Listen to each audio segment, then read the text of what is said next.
మన ప్రభువును రక్షకుడైన యేసుక్రీస్తు వారి శ్రేష్టమైన నామంలోని మీకు శుభములు తెలియజేస్తూ ఉన్నాను.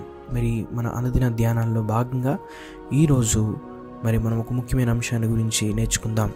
ఆ అంశం ఏంటంటే, దేవుని బిడ్డలారా, మన యొక్క జీవితాన్ని దైవిక కోణంలోని చూడటం, లేకపోతే దైవ దృష్టిలోని చూడటం. మూలవాక్యము ఎఫెసీయులకు రాసిన పత్రిక 4వ అధ్యాయం మొదటి 3 వచనములు. కాబట్టి మీరు సమాధానమును బంధము చేత ఆత్మ కలిగించు ఐక్యమును కాపాడుకొనుట యందును శ్రద్ధ కలిగిన వారై ప్రేమతో ఒకరినొకడు సహించుచు, మీరు పిలువబడిన పిలుపునకు తగినట్లుగా దీర్ఘశాంతముతోను కూడిన సంపూర్ణ వినయముతోను సాత్వికముతోనూ నడుచుకొనవలెనని ప్రభువును బట్టి ఖైదీనైన నేను మిమ్మల్ని బతిమలాడుకొనుచున్నాను.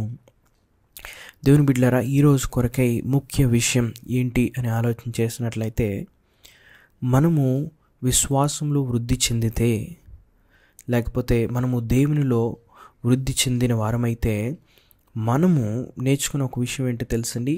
మన జీవితంలో జరిగిన ప్రతి ఒక్క విషయాన్ని కూడా మనము దేవుని యొక్క దృష్టిలో చూస్తాం, లేకపోతే దైవిక యొక్క కోణంలోనే మనం చూస్తాం అన్నమాట.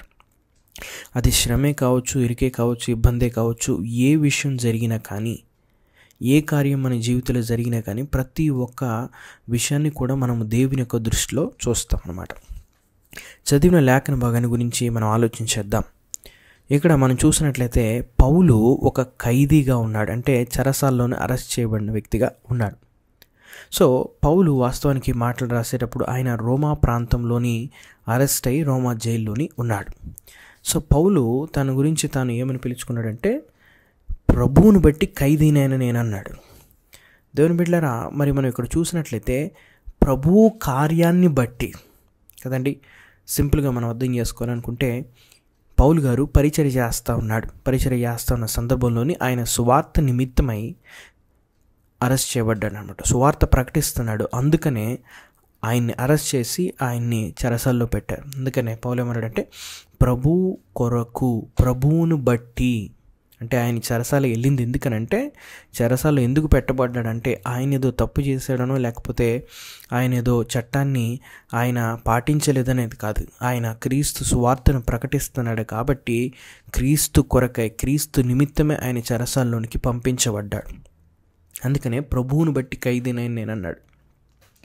ప్రియమైన దేవుని బిడ్డలారా, మనం ఆలోచన చేసినట్లయితే పౌలు యొక్క ప్రశ్నలు ఏంటో తెలుసండి. ఆయన చెరసాల్లో వేయబడ్డప్పుడు, దేవా, దీని ద్వారా నాకు ఏం నేర్పాలనుకుంటా ఉంటున్నావు, తర్వాత ఇది నిన్ను ఏ విధంగా ప్రభావితం చేస్తుంది అనే ప్రశ్నలు పౌలు ప్రశ్నించాడు. అంతేగాని దేవా నన్ను ఎందుకు ఇక్కడ తీసుకొచ్చామని చెప్పేసి పౌలు ప్రశ్నించలేదు.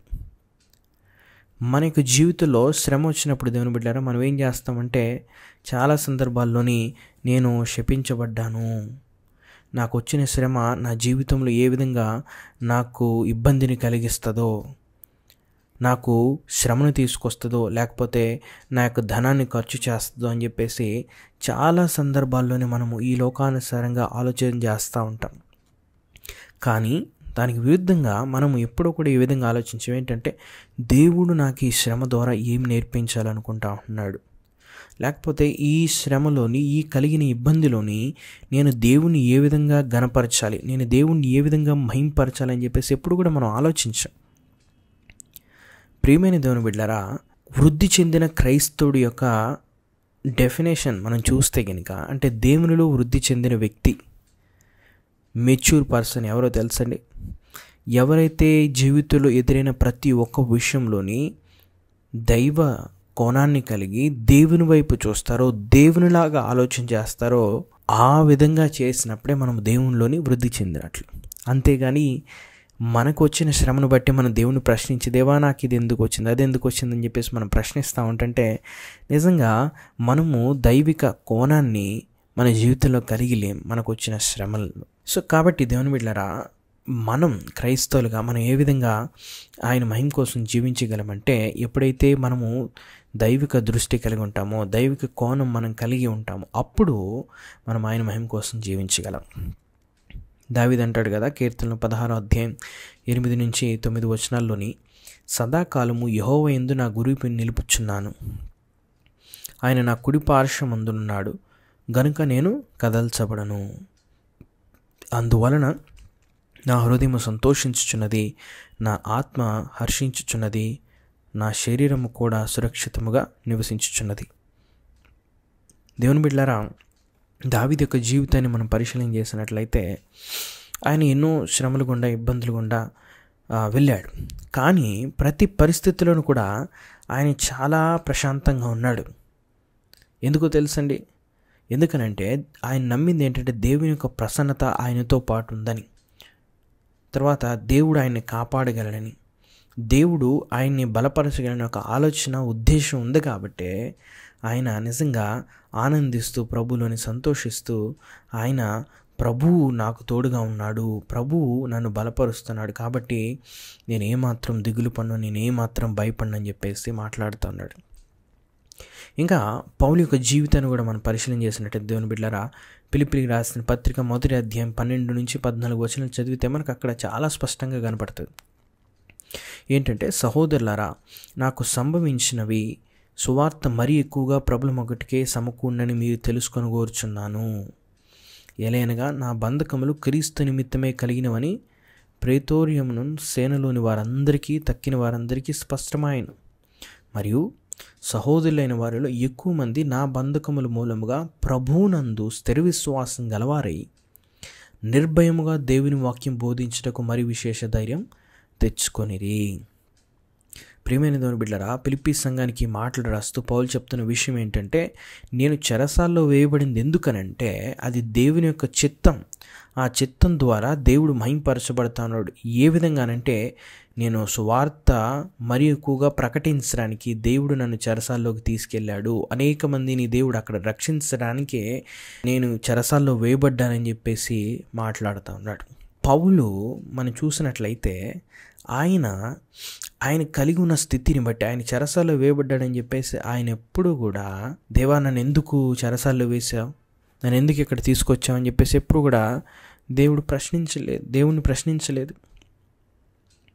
దానికి విరుద్ధంగా ఆయన ఏం చేశాడో తెలుసని, దానికి బదులుగా దేవుని చిత్తాన్ని అర్థం చేసుకుని అనేక మందికి సువార్తను ప్రకటించిన వ్యక్తి ఆయన. అందుకనే రోమిలికి రాసిన పత్రికలో ఆయన మాటలు రాస్తాడు. ఏంటంటే, దేవుని ప్రేమించిన వారికి, అనగా ఆయన సంకల్పం చొప్పున పిలువబడిన వారికి మేలు కలుగుటకై సమస్తమును సమకూడి జరుగుచున్నవని ఎరుగుదుము.